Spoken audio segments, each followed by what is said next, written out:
అందరికీ శుభోదయం. మనం ఈరోజు మానసిక అవసరం అనే ఒక విషయం గురించి మాట్లాడుకుందాం. ఒక చిన్న కథను మనం చెప్పుకుందాం. ఒక ఊరిలో మాధవరావు అనే ఒక అతను ఉండేవాడు. అతనిది చిన్న గవర్నమెంట్ ఉద్యోగం. ఇద్దరు కొడుకులు, చక్కటి పిల్లలు. వాళ్ళని చక్కగా చదివించిండు. వాళ్ళు కూడా శ్రద్ధగా చదువుకున్నారు. మంచి ఉద్యోగాలు. వాళ్ళకు మంచి ఉద్యోగాలు కాబట్టి పెళ్లి సంబంధాలు కూడా మంచిగా వచ్చినాయి. వచ్చిన అమ్మాయిలు కూడా చక్కటి ఉద్యోగాలు. అందరూ చక్కగా స్థిరపడ్డారు. అంత బాగానే నడుస్తున్నది. కానీ కాలం ఎప్పుడు ఒకేలాగా ఉండదు కదా. అతని భార్య చనిపోయింది. చనిపోయిన తర్వాత వాళ్ళిద్దరు కొడుకులు తండ్రిని వాళ్ళ దగ్గరికి తీసుకెళ్ళిండ్రు. అక్కడ కొద్ది రోజులు, ఇక్కడ కొద్ది రోజులు ఇద్దరు కొడుకుల దగ్గర ఉండేవాడు. అతనికి అన్నీ చక్కగా సమకూర్చేవాళ్ళు. అతనికి కొరకే ఒక మనిషిని పెట్టిండ్రు, బోలెడన్ని డబ్బులు పెట్టి. ఈ క్షణం కొండ మీద కొద్ది కావాలన్నా వాళ్ళు తెచ్చిచ్చేవాళ్ళు. కాకపోతే వాళ్ళకి ఏమాత్రం సమయం ఉండేది కాదు ఇతనితో గడపడానికి. ఇక వాళ్ళ భార్యలు కూడా ఉద్యోగాలే కాబట్టి ఎప్పుడు బిజీగా ఉండేవాళ్ళు.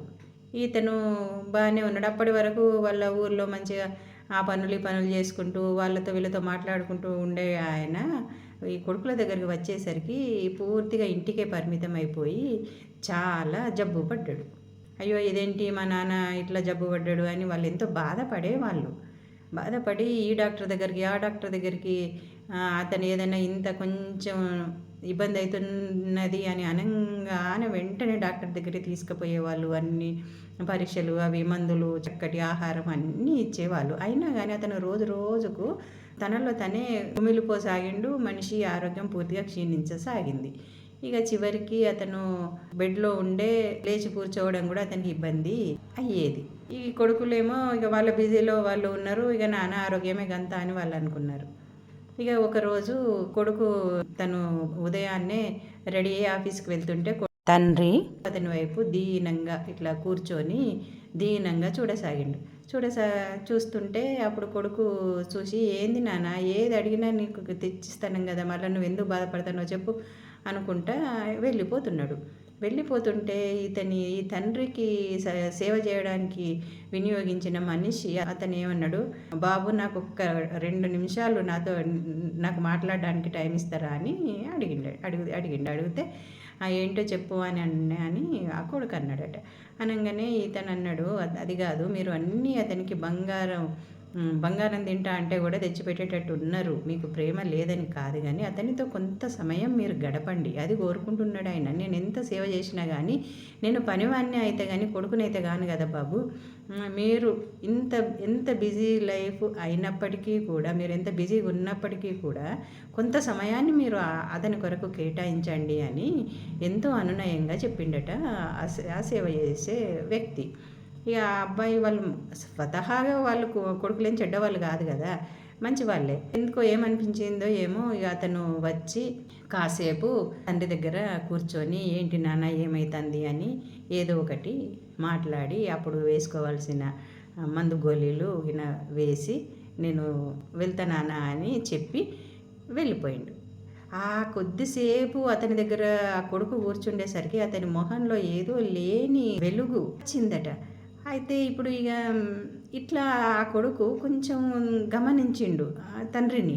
గమనించి ఇక రోజు కొద్దిసేపు ఓ పావుగంటో అరగంటో తండ్రి దగ్గర ఉండడము, తండ్రికి ఆ సమయంలో ఏమైనా తినడానికి ఇవ్వడము తన చేతులతోటి, లేకపోతే ఆ మందు బిళ్ళలు వేయడము చేయడం మొదలుపెట్టిండట. ఇక అప్పటి నుండి అతనిలో ఆ జబ్బు లక్షణాలన్నీ తగ్గిపోయి మనిషిలో ఏదో ఒక రకమైన ఒక తేజస్సు అనేది రావడం మొదలుపెట్టిందట. అతను కొద్ది రోజుల్లోనే అతను పూర్వం మాధవరావు అయిపోయి ఇక తను లేచి ఇటు నడవడము, చక్కగా గట్టి బట్టలు వేసుకోవడము, ఇట్లా చేయడం మొదలుపెట్టిండట. ఒకరోజు ఆఫీసు నుంచి కొడుకు వచ్చేసరికి మంచిగా చక్కగా చెట్ల చుట్టూ పాదులు చేసి చెట్లకు నీళ్లు పడుతున్నాడట.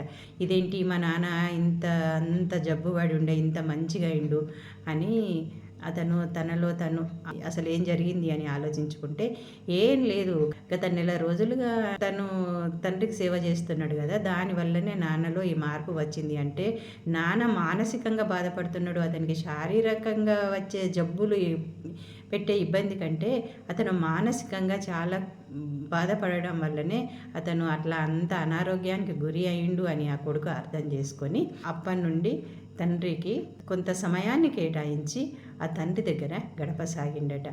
పిల్లలు చెడ్డవారే ఉండరు, ఎక్కువ మంది పిల్లలు మంచి వాళ్ళే ఉంటారు. కానీ తల్లిదండ్రులకు ఏం కావాలి అనేది భౌతిక అవసరాలే కాకుండా వాళ్ళకు మానసిక అవసరాలు ఉంటాయి అని గమనించి వాళ్ళు ఏం కోరుకుంటున్నారు అనేది అర్థం చేసుకొని అందిస్తే తల్లిదండ్రులు వృద్ధాప్యంలో కూడా తమ పిల్లల దగ్గర ఎంతో సంతోషంగా ఉండగలుగుతారు. తల్లిదండ్రులు పిల్లల నుంచి వెళ్ళి ఏం కోరుకుంటారు?